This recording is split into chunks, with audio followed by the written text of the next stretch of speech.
Bueno, en el día de hoy continuamos nuestro curso acerca de guerra espiritual.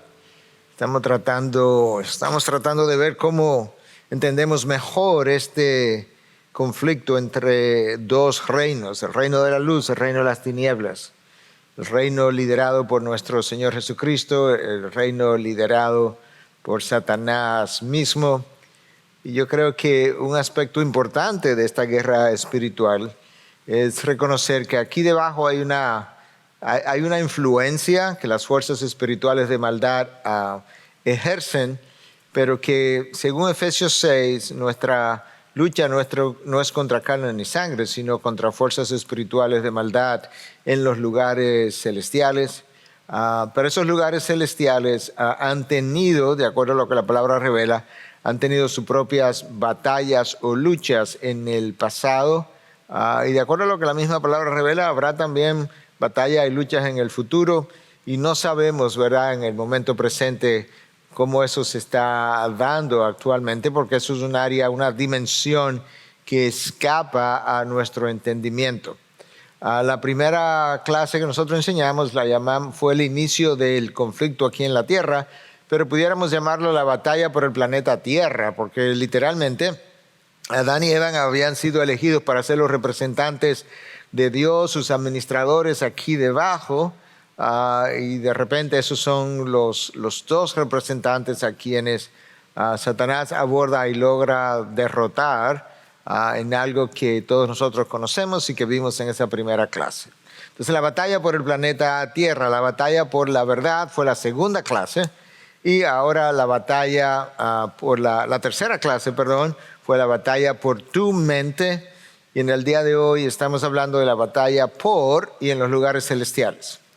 Yo he denominado esta clase la batalla por y los lugares celestiales simplemente para que podamos entender que en el momento en que Satanás se revela, sea cuando sea que eso haya ocurrido, en ese momento hubo una batalla, por así decirlo, por los lugares celestiales, porque al final del camino, ¿qué es lo que Satanás hubiese podido estar tratando de conseguir? Un control precisamente de las fuerzas espirituales en esos lugares celestiales. Y en cierta medida, prácticamente es como desplazar a Dios de su trono y poderse entronar Él. Yo creo que todos los académicos ortodoxos están de acuerdo, por un lado, que hubo un momento, no sabemos cuándo, y exactamente cómo y dónde, pero hubo un momento en que en algún lugar celestial hubo una rebelión, porque Satanás no fue creado como lo que él es hoy, fue creado como un ángel o como un querubín o algo similar, y en un momento dado entonces Satanás se rebela y ha continuado desde entonces siendo el archienemigo de Dios, sus propósitos y de sus hijos también. Entonces, donde los académicos difieren es si hay pasajes en la Biblia o no que hablan de la rebelión de Satanás, de cómo se dio. Y algunos afirman que sí, otros afirman que no. Entonces, hay dos pasajes mayoritariamente que han sido vistos, analizados como posibles descripciones de la rebelión de Satanás. Uno se encuentra en el libro de Ezequiel, capítulo 28, lo vamos a ver. Y otro se encuentra en el libro de Isaías, capítulo 14. Entonces, con relación a esos dos pasajes, la interpretación tradicional, entiéndase, desde la iglesia primitiva, incluyendo a estos padres de la iglesia que aparecen aquí, Origen, vivió entre el año 185 y el 254, eso es segundo y tercer siglo. Tertuliano, más o menos la misma época, 155 al 220, y Gregorio el Grande, 540 al 604, ya eso es alrededor del siglo VI. Esos primeros padres y muchos otros entendieron que estos pasajes eran reveladores del momento en que Satanás se revela. Por otro lado, los académicos contemporáneos tienden a pensar que estos pasajes que yo acabo de mencionar, Ezequiel 28, desde el 1 hasta el 19, está hablando de personajes o figuras humanas. En Ezequiel 28, del 1 al 10, se habla del príncipe de Tiro, y luego en el versículo 11 se habla del rey de Tiro, dos figuras humanas que pudieron haberse levantado y haberse sentido o haber desafiado a Dios, haberse llenado de arrogancia, y lo mismo con el pasaje de Isaías 14. Sin embargo, yo creo que en el lenguaje de estos pasajes hay frases, y no una, ni dos, ni tres, hay un número de frases que se hace difícil pensarlas como que estos pasajes están haciendo alusión solamente a figuras humanas. Lo que la mayoría piensa, bueno, no sé si la mayoría, pero lo que a lo largo de la historia de la iglesia se ha pensado, y lo que un grupo grande hoy todavía sigue pensando, aunque de nuevo los académicos contemporáneos piensan que no, pero lo que se ha pensado a lo largo de la historia de la iglesia es que estos pasajes hablan en un sentido de personajes humanos, pero que detrás del personaje humano está la figura de Satanás, que influenció a esos personajes humanos a lo que fue la arrogancia y su comportamiento, pero que Dios, de una forma profética y simbólica, como frecuentemente es el lenguaje profético, simbólico, estaba revelando al mismo tiempo que lo mismo había ocurrido con Satanás en un tiempo atrás en los lugares celestiales. Y esa es la posición que yo voy a tomar en la explicación, de manera que veamos estos pasajes ahora. Este es el de Ezequiel 28.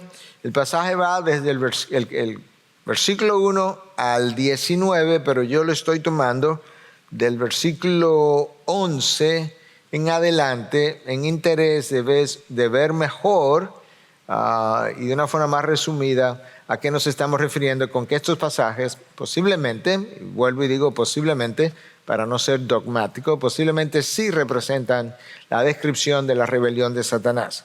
Entonces escucha, comenzando en el versículo 11. Vino a mí de nuevo la palabra del Señor, de manera que Ezequiel está recibiendo revelación de Dios. Y le dice, hijo de hombre, que es una terminología usada de forma repetitiva para hablar de Ezequiel en este caso, eleva una elegía sobre el rey de Tiro y dile, así dice el Señor Dios, tú eres el sello de la perfección. Bueno, ya comienza a ser un tanto extraño hablar de una figura humana que es el sello de la perfección, una figura caída, pero si tú piensas que Lucifer fue creado como Adán sin pecado, entonces en ese sentido sí sería como más sensato pensar en algo así. Ahora, si eso fuera hasta donde llegara el texto, no podríamos concluir algo semejante, pero nota cómo el texto sigue. Lleno de sabiduría y perfecto en hermosura. En el Edén estabas, en el huerto de Dios. Una vez más, escucha, en el Edén. Bueno, Satanás estuvo en el Edén tentando a Adán y Eva.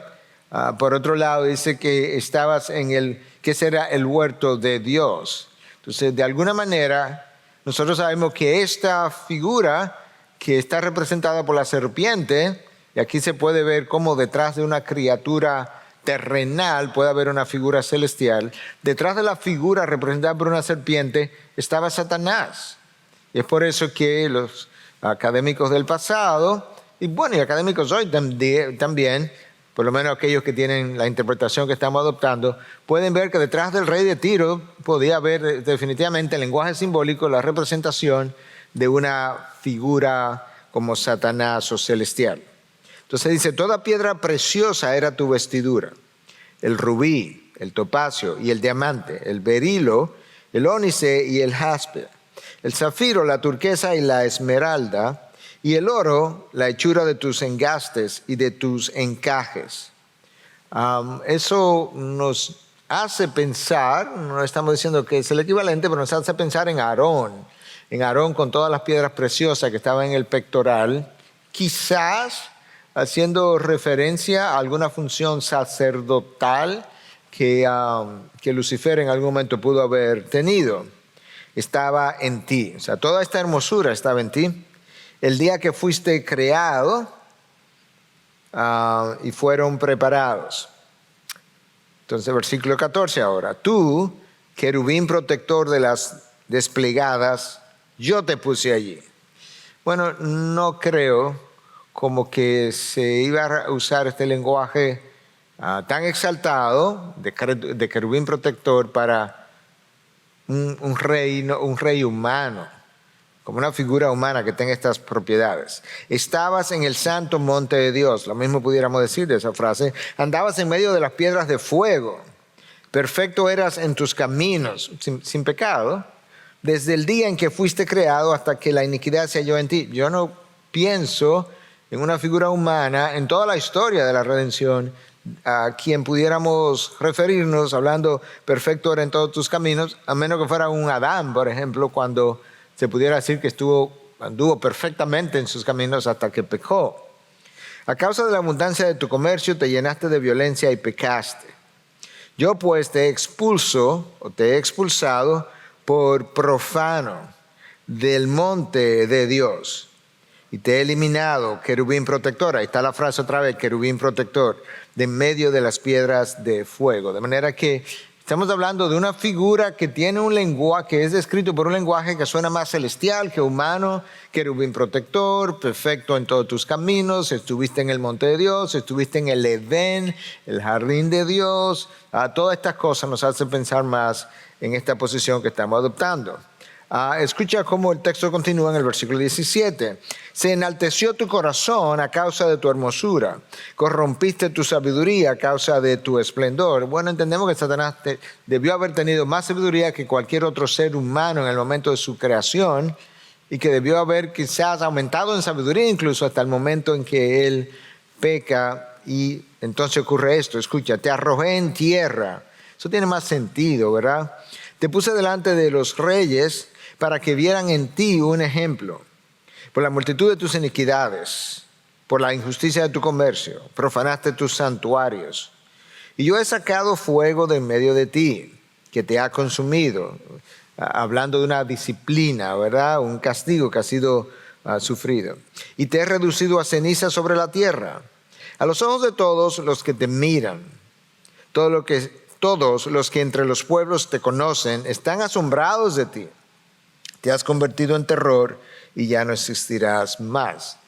Es posible, como dijimos, que haya una referencia aquí a una figura humana como el rey de Tiro, pero que detrás de él había una figura celestial descrita de nuevo simbólicamente con este lenguaje exaltado celestial que acabamos de ver y como que suena mucho a Satanás, alguien perfecto en sus caminos, como ya dijimos, perfecto en hermosura, alguien que estuvo en la presencia de Dios y eventualmente fue expulsado y fue arrojado a tierra, porque eventualmente Cristo mismo llama a Satanás, ¿qué cosa? El príncipe de la potestad del aire, el Dios de este mundo.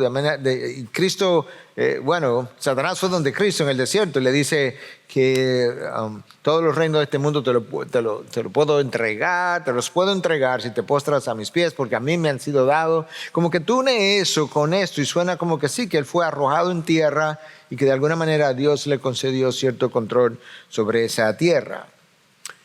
Si ese fuera el único pasaje solamente, bueno, pues quizás todavía estaríamos pensando realmente de si esto está hablando de Satanás o no, pero luego entonces nos encontramos con otro pasaje, en otro de los profetas del Antiguo Testamento, un pasaje igualmente importante que nos deja ver como algo más de esa posible rebelión de que estamos hablando. Mira lo que dice Isaías 14, del 12 al 15. ¿Cómo has caído del cielo, oh lucero de la mañana? Hijo de la aurora, has sido derribado por tierra. Otra vez está la imagen de que alguien que estaba en los cielos ha sido derribado por tierra. Tú que debilitabas las naciones, pero tú dijiste en tu corazón. Entonces aquí viene, nota este lenguaje, que suena como alguien que se ha rebelado contra Dios y está tratando de ascender incluso casi como o al trono de Dios o por encima de Dios. Subiré al cielo, por encima de las estrellas de Dios. Levantaré mi trono y me sentaré en el monte de la asamblea. Eso es para presidir la asamblea, como que esto es una lucha en los cielos por los lugares, o en los lugares celestiales por los lugares celestiales. En el extremo norte, subiré sobre las alturas de las nubes, me haré semejante al Altísimo. Bueno, ahí hay un lenguaje muy similar al lenguaje que Satanás usa para Adán y Eva. Es que, como le dice Adán a Eva, ¿verdad? Es que el día que comas de esta fruta, tú serás como Dios. Bueno, piensa en esa frase, Adán, Eva, tú serás como Dios, y piensa en esta otra frase de Isaías 14, versículo 15, me haré semejante al Altísimo. Es muy, muy similar en contenido. Y entonces, ¿qué ocurre? Dios dice, sin embargo, serás derribado al Seol, bueno, donde Satanás va a terminar, a lo más remoto del abismo.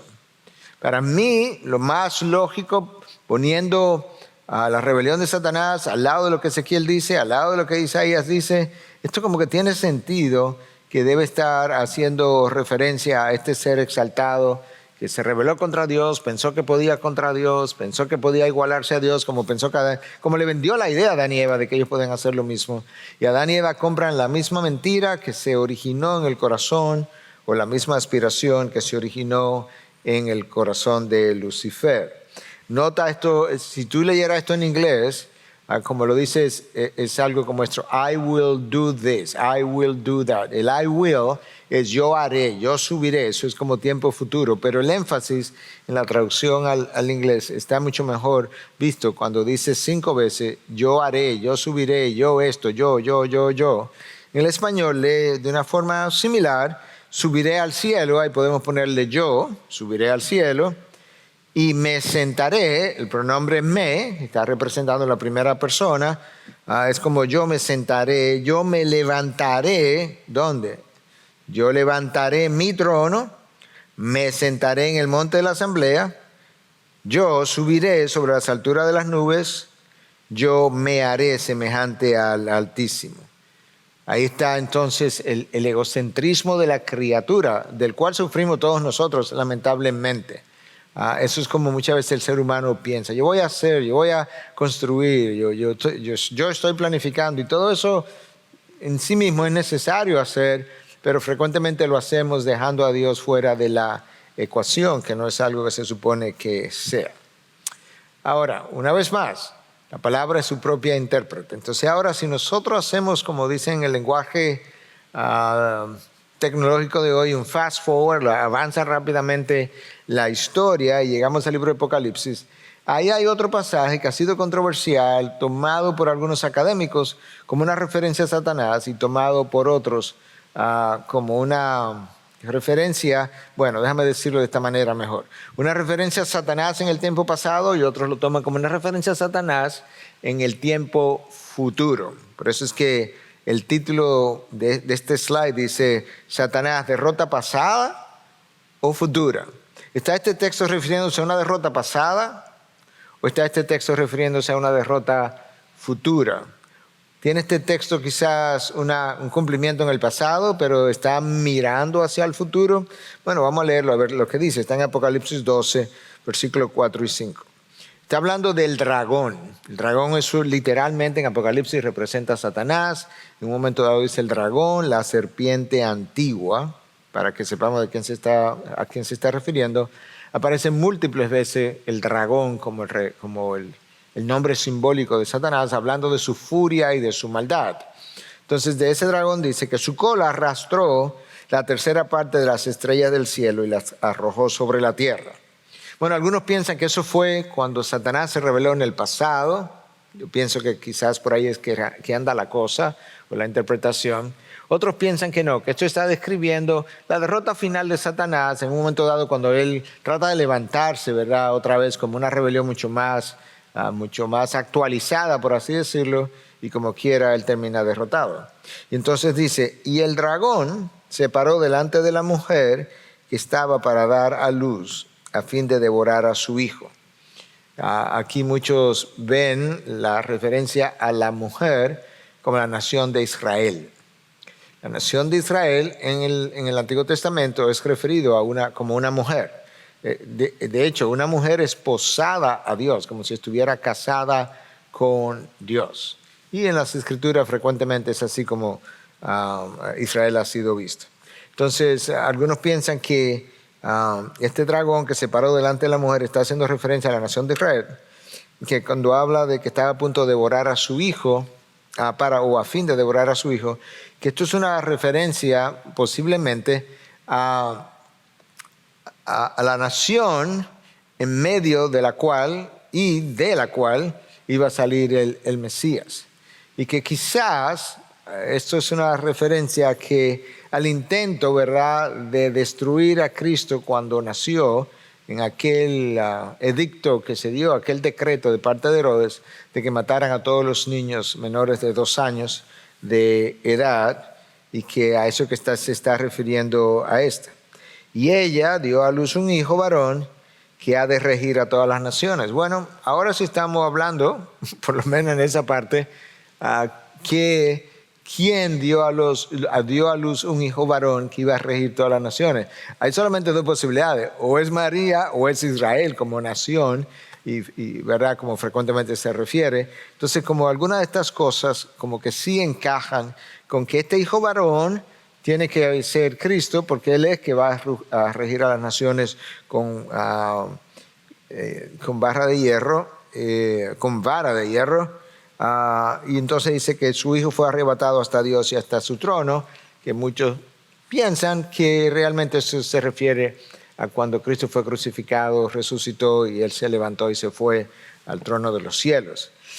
Lo que yo quiero enfatizar con esto es que aún este pasaje que está miles de años después de Isaías e Ezequiel, en los pasajes que ya vimos, hay una referencia aquí a una derrota, hay una referencia aquí como una rebelión, hay una referencia aquí como que un grupo de los ángeles potencialmente se rebelaron con él, y hay una referencia incluso a la idea de que este dragón, que no es otro que Satanás, tenía la intención de devorar a este hijo, que luego se refiere como un hijo varón, que eventualmente regirá las naciones, que creemos que tiene que ser Jesucristo por definición, por lo menos esa parte.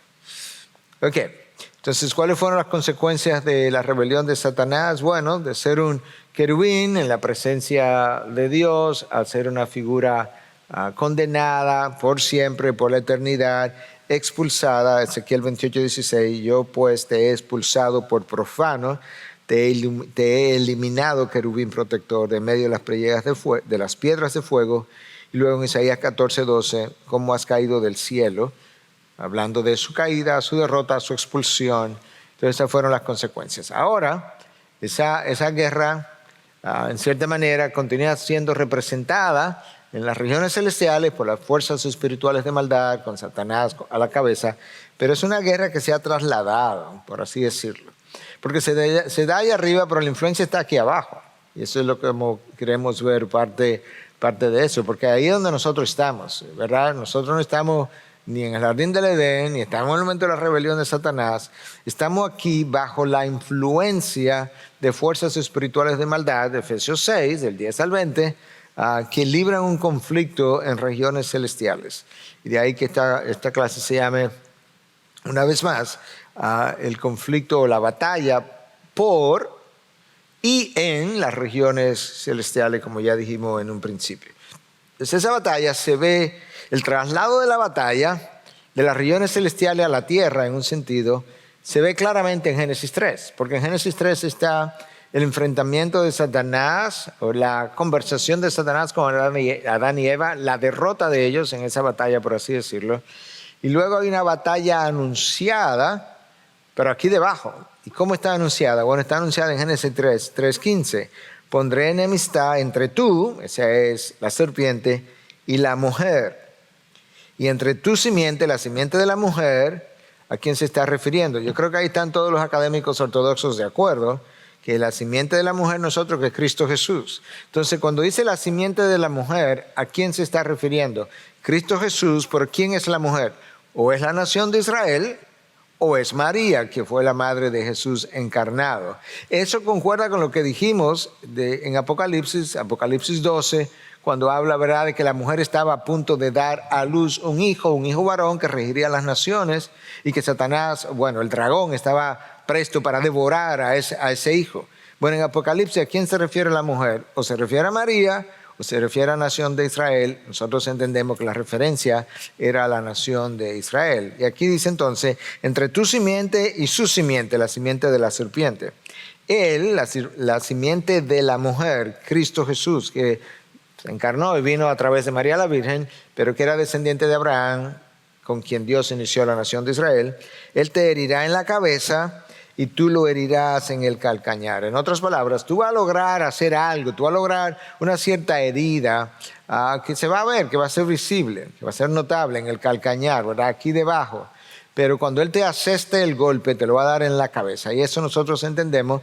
Yo creo que de nuevo todos los académicos ortodoxos, yo creo que están de acuerdo que este pasaje, que ha sido llamado el protoevangelio, o sea, el evangelio anunciado, el evangelio que vendría, las buenas nuevas que vendrían, no está claramente visualizado aquí. Es un protoevangelio, es algo que precede al evangelio, pero es un anuncio de buenas nuevas y de victoria, que es lo que la palabra evangelio en su significado original tenía. Era un buen mensaje, un mensaje de buena noticia y de victoria, que era llevado por alguien y entregado, ¿verdad?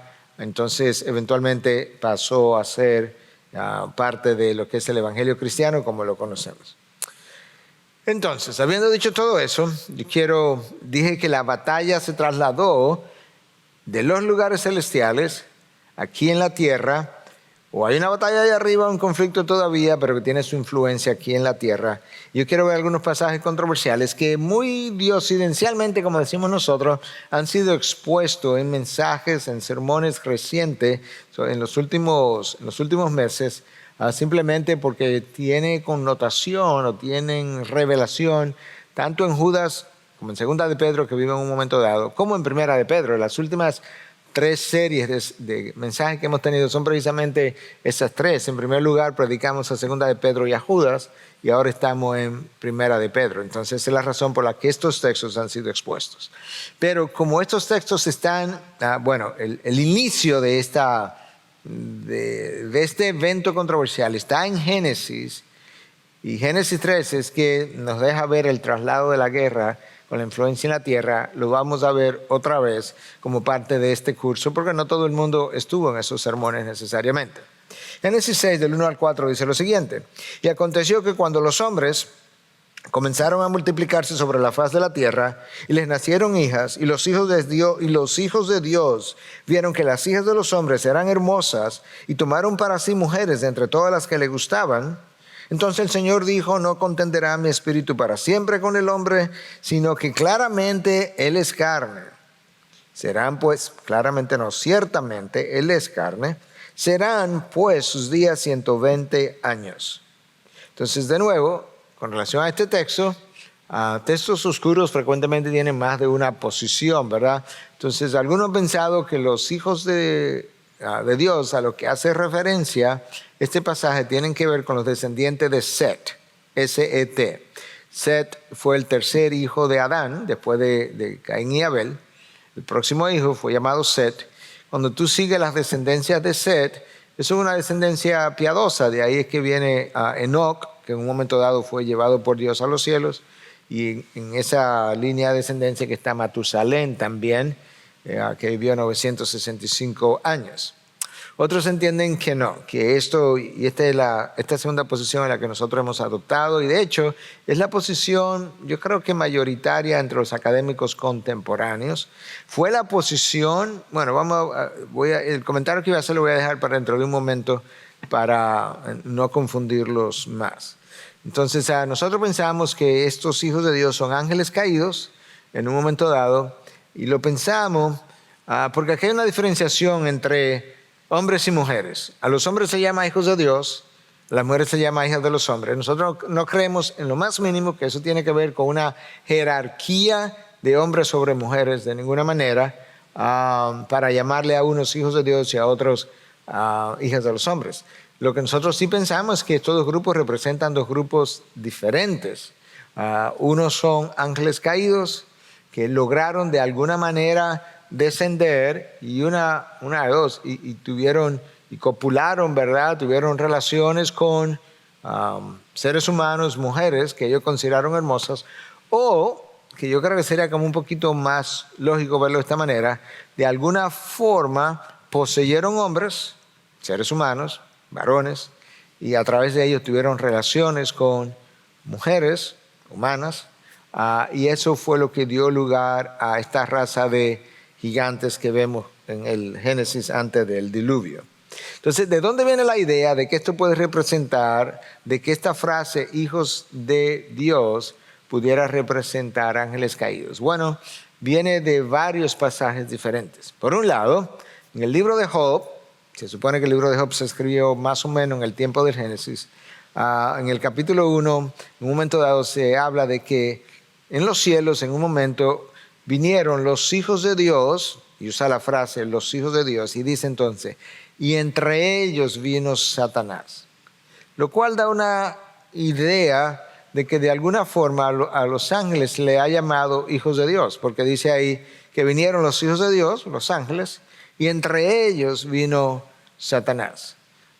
Satanás era un ángel, de hecho es un ángel todavía, un querubín, pero caído. Entonces, ahí surge la idea de que sí, estos hijos de Dios, a lo que se refiere Génesis 6, pueden haber sido perfectamente ángeles caídos, pero tiene que haber más que eso para poder sustentar una posición. Y ciertamente lo hay. Lo hay en Primera de Pedro, hay algo más en Segunda de Pedro, hay algo más en Judas, entonces vamos a ver qué es lo que existe. Primera de Pedro, capítulo 3, versículos 19 y 20.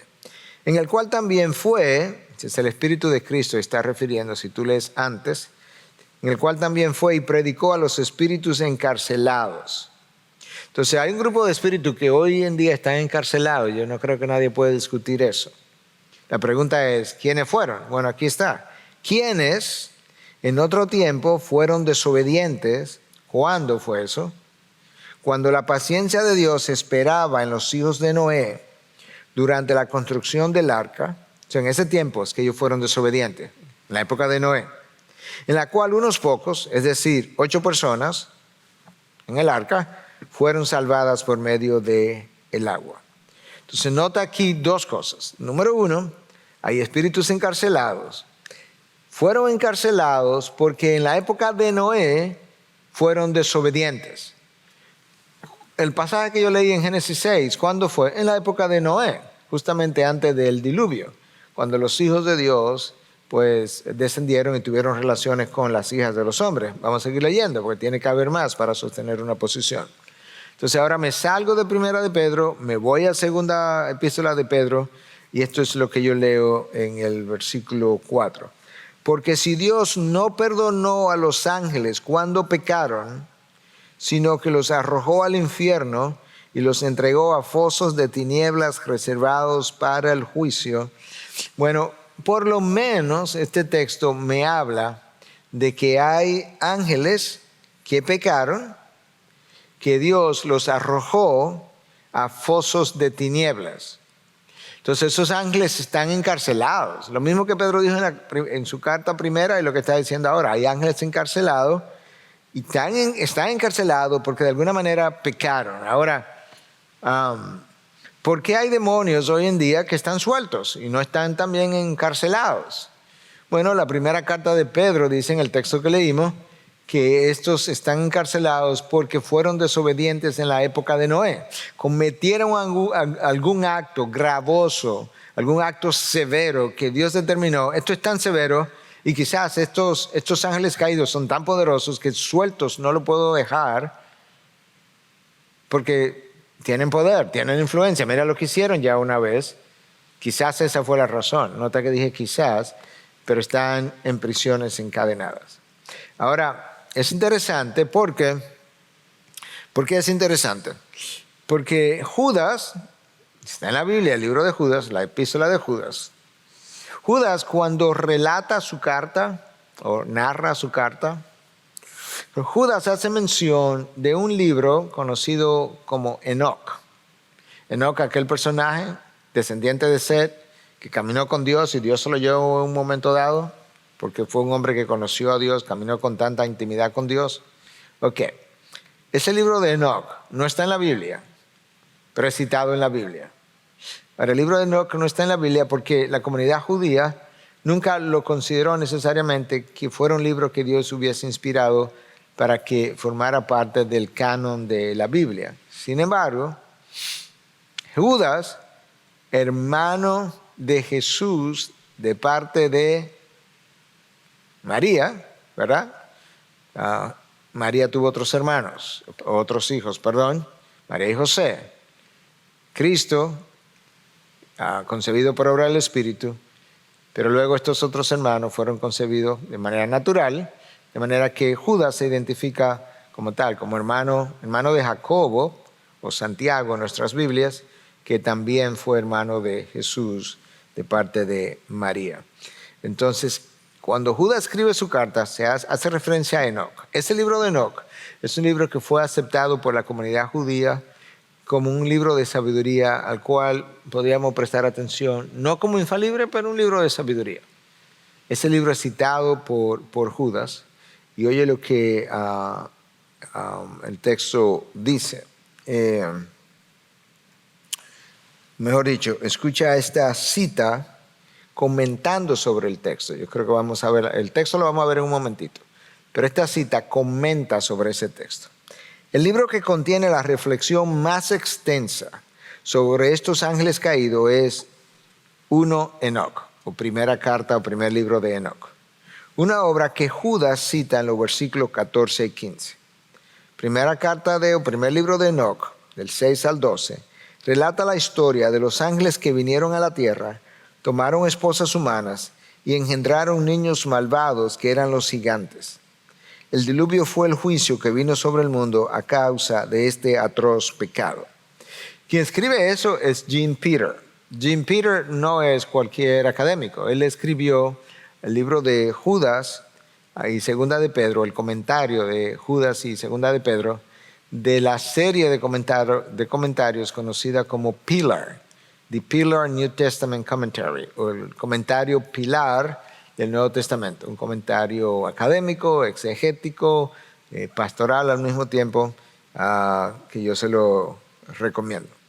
Entonces ahora, ese texto de Judas que cita al primer libro de Enoch, ¿qué es lo que dice? Y esto es lo que dice, te lo voy a leer ahora. Y a los ángeles que no conservaron su señorío original, sino que abandonaron su morada legítima, los ha guardado en prisiones eternas, bajo tinieblas, para el juicio del gran día. Okay, ahí está otra vez. Ángeles que no guardaron su posición original, se rebelaron. Bueno, hablamos de rebelión junto con Satanás en contra de Dios. Entonces, ángeles que no guardaron su posición original, que pecaron y que Dios los ha guardado en prisiones eternas. Están guardados, no tienen libertad para caminar sobre el planeta Tierra. Eso es lo mismo que Pedro habla en su primera carta, cuando dice que aquellos que pecaron en los días de Noé, Dios los encerró, están en prisiones, encarcelados. Entonces ahí está la caída, está hablando de ángeles, y eso es lo mismo entonces que Judas está hablando. Entonces Pedro lo menciona en su primera carta, su segunda carta, y Judas también. Entonces escucha este comentario de Peter Davis en la segunda carta de Pedro. O sea, el comentario anterior tenía que ver con un académico que comentaba sobre la primera carta de Pedro. Este comenta acerca de la segunda carta de Pedro y de Judas. Entonces, él está comentando, sobre la carta de Judas. Él escribe su comentario sobre ambas cartas, segunda de Pedro y Judas. El comentario es sobre el texto de Judas. En la época de Judas, esta interpretación de Génesis 6:2 como una referencia a seres angelicales era bien conocida. Entonces, como señala el comentarista Peter Davis, la extrañeza de la tradición para nuestros oídos no significa que fuera extraña para los lectores de Judas. ¿Qué es lo que está diciendo este texto? Nosotros leemos eso y pensamos en ángeles caídos que pecaron en los días de Noé y que Dios los guardó en prisiones oscuras. Nos suena extraño. Él está diciendo, a nosotros nos suena extraño. Claro, somos personas criadas en Occidente, lógicas, racionales. Pensamos en la materia, en lo que puedo medir, lo que mi razón entiende. Y aquellas cosas que se salen de ahí, pues tendemos a rechazarlas. Él está diciendo, pero eso no quiere decir que haya sido así para los lectores de la carta de Judas en aquel tiempo, 2000 años atrás. En realidad, esa posición que yo acabo de mencionar, de que este evento de Génesis 6.2 representa ángeles caídos teniendo relaciones con mujeres, seres humanos, y que luego dio origen a los gigantes, fue la posición que el pueblo judío tuvo durante toda su historia anterior a que Cristo viniera y hasta el siglo II de nuestra época, literalmente hablando. Y fue la posición que el pueblo cristiano tuvo en la época de Jesús y hasta el siglo V más o menos. De manera que esta posición tiene como cierto peso exegético, interpretativo, pero al mismo tiempo tiene cierto peso de la tradición judía y la tradición cristiana. Ahora yo quiero ver de qué manera, quiero seguir viendo más bien, de qué manera Satanás tiene influencia aquí debajo en la tierra, porque él está en lugares celestiales, sus ángeles caídos también, pero la influencia aquí abajo que lo ejerce. Y entonces ya hacia la parte final de esta clase quiero ver esa influencia a través de la vida de Job. Y esto es lo que vamos a leer en el capítulo 1 de Job, versículos del 6 al 12. Hubo un día cuando los hijos de Dios vinieron a presentarse delante del Señor. Y Satanás vino también entre ellos. Ese fue el texto al que yo aludí hace un rato atrás. Y el Señor dijo a Satanás, ¿de dónde vienes? Entonces Satanás respondió al Señor y dijo, de recorrer la tierra y de andar por ella.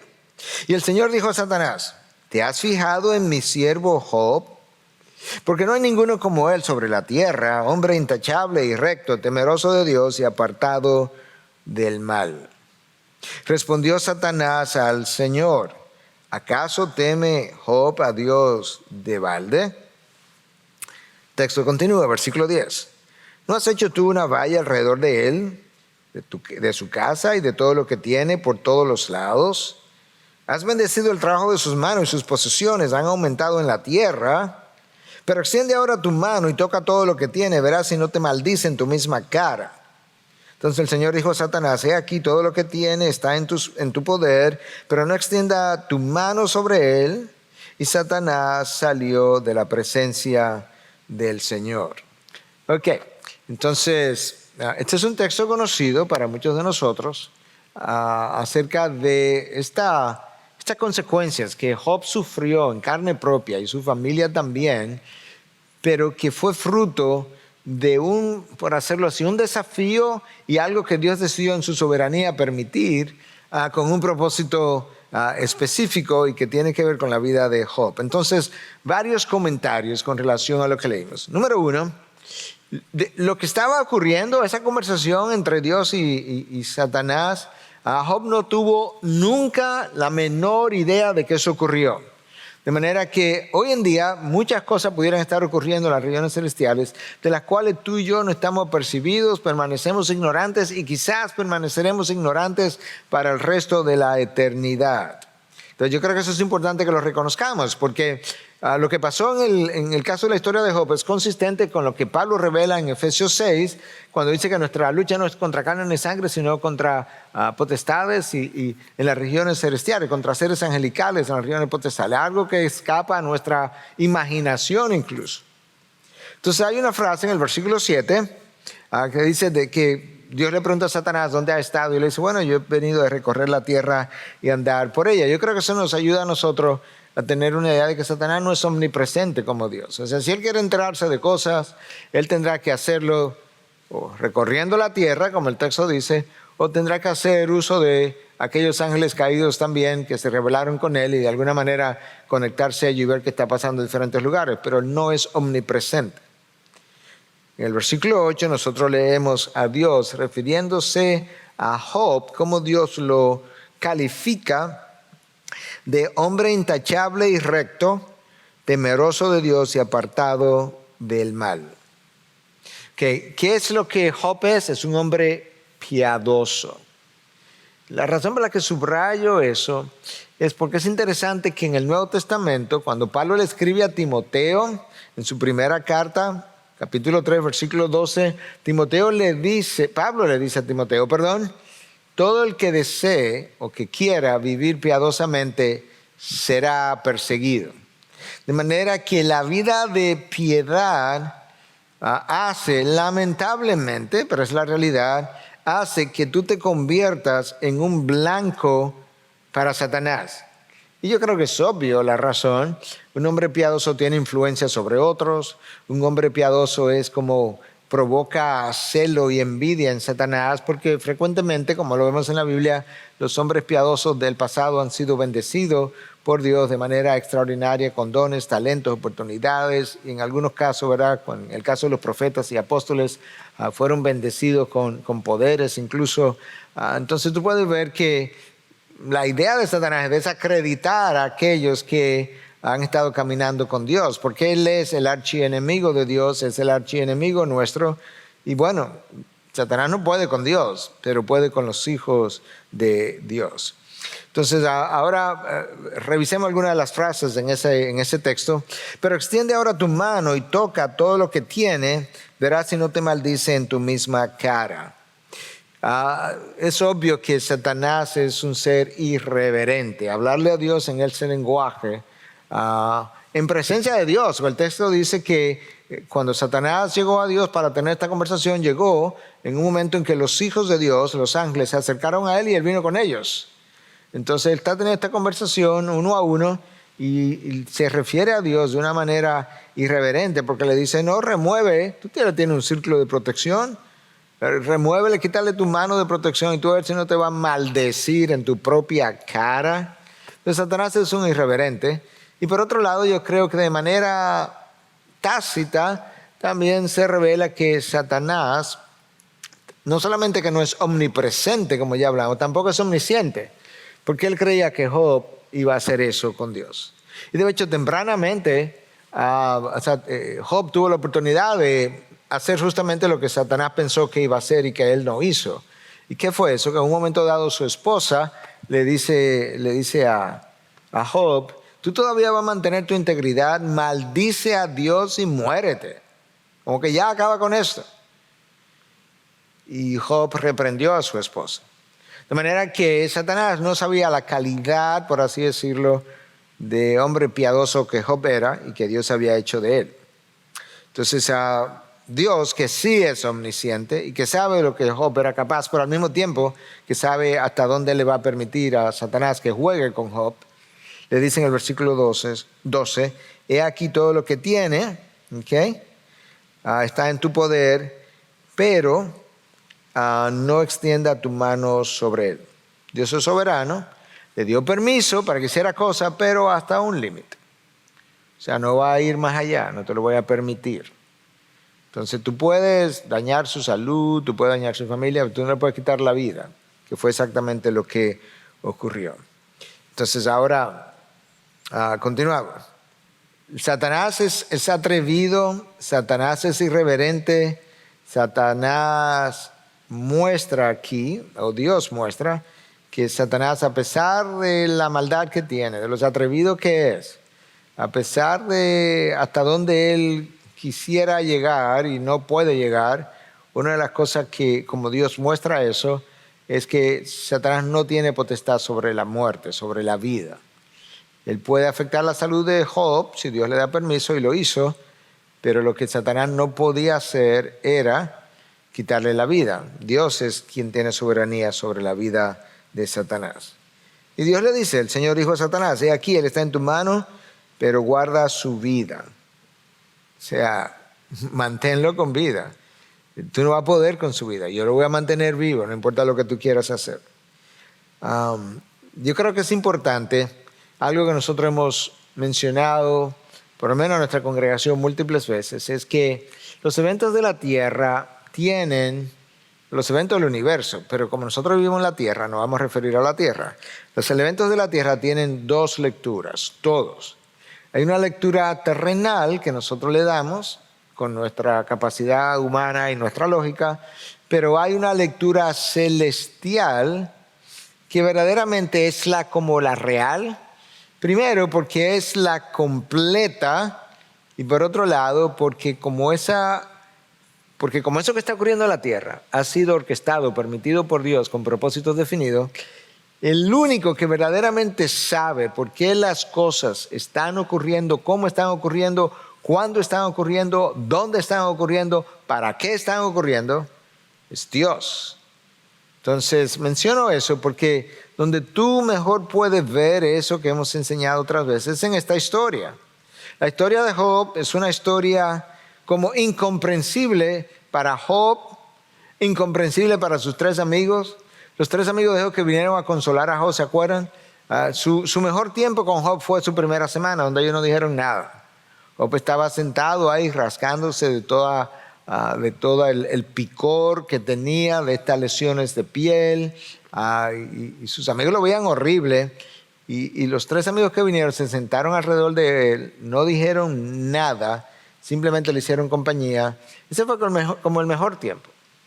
Pero luego estos 3 amigos comenzaron a hablar. Y comenzaron a hablar de lo que ellos pensaban acerca de por qué le estaba ocurriendo esto. Y es ahí donde ellos incurren en errores. Porque incurrieron en errores interpretando la experiencia de Job a través de una teología de lo que ha sido llamada la teología de la retribución.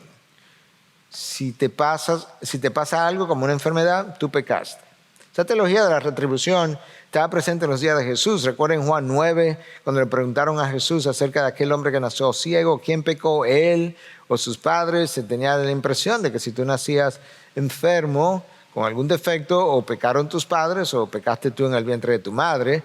Bueno, eso estaba presente en el siglo I y está presente en el día de hoy todavía, en la mente de muchos. Pero esa teología de retribución no opera así, a pesar de que pecados del hombre frecuentemente le han traído consecuencias, pero yo no sé cuáles son las consecuencias directamente que Dios está imponiendo y tengo que ser cuidadoso con eso. Entonces, los eventos de la tierra tienen 2 lecturas. Esta pandemia tiene 2 lecturas. Hay una lectura humana de si este virus salió de un laboratorio que tuvo un accidente de laboratorio, de los cuales ha ocurrido muchísimo. De hecho, simplemente como información general, porque como que se espantan que eso haya ocurrido, porque seguro ocurrió, porque eso fue China y demás. No, en el 2015, a laboratorios militares de Estados Unidos enviaron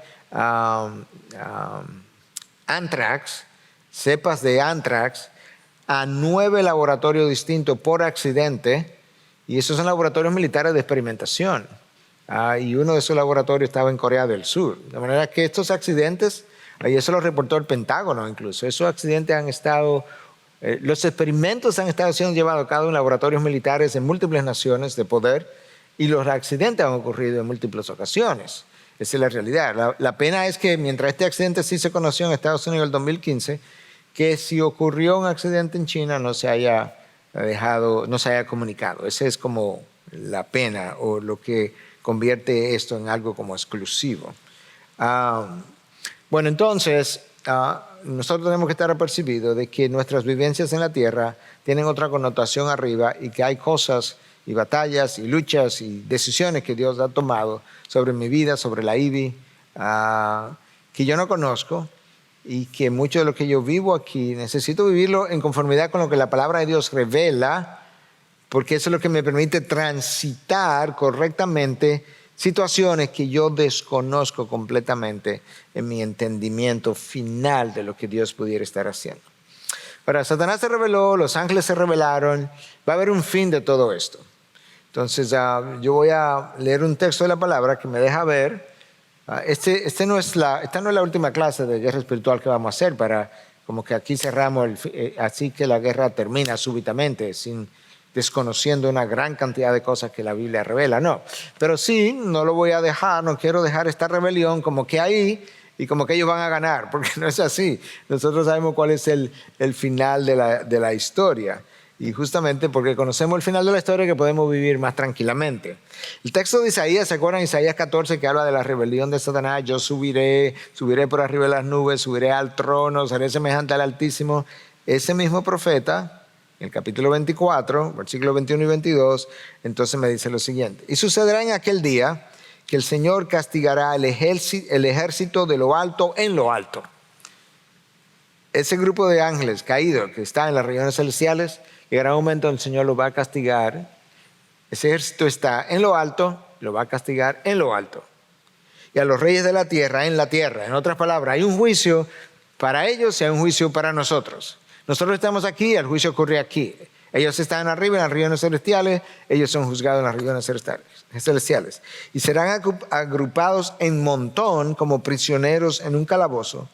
Serán encerrados en la cárcel, similar a aquellos ángeles caídos que pecaron los días de Noé, que se desobedecieron los días de Noé y que están en prisiones oscuras. Bueno, otra vez, este grupo de ángeles caídos en un final, que están sueltos hoy, también terminarán en un calabozo, en una prisión, por así decirlo, y los hombres aquí en la tierra que también se han juzgado por igual, y entonces serán encerrados en la cárcel y después de muchos días serán castigados.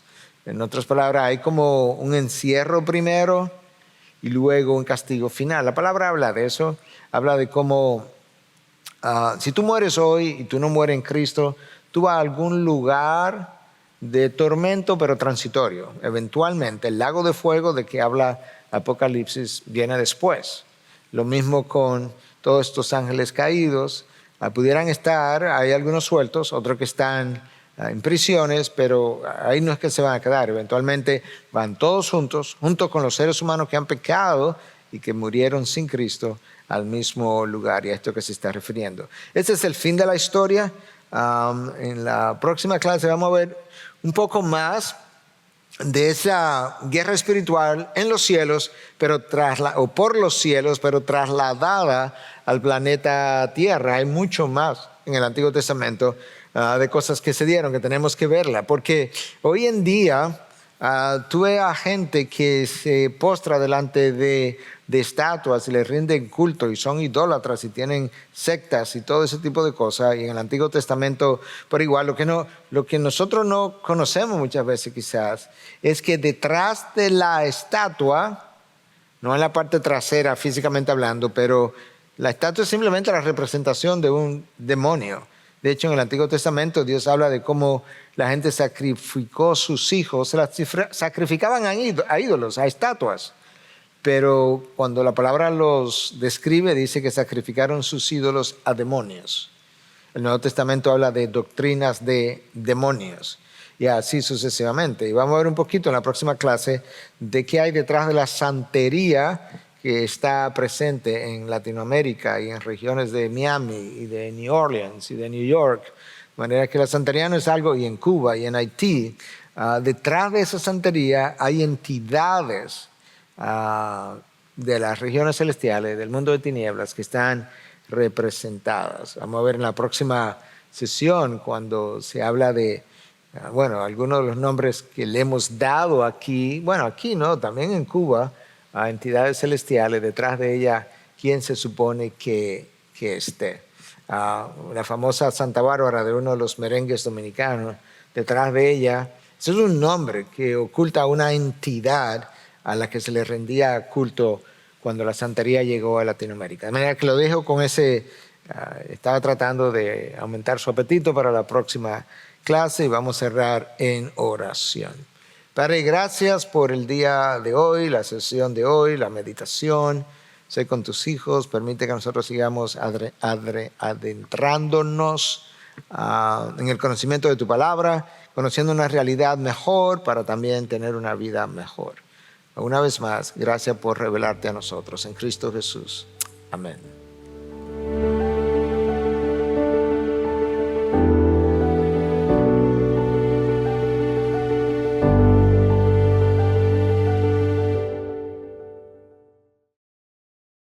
Gracias por acceder a este recurso. Espero que haya sido de gran bendición para tu vida. Te sugiero que te suscribas a este canal de forma que tú puedas recibir notificación la próxima vez que hayamos subido un nuevo recurso que pueda servirte de instrucción y bendición.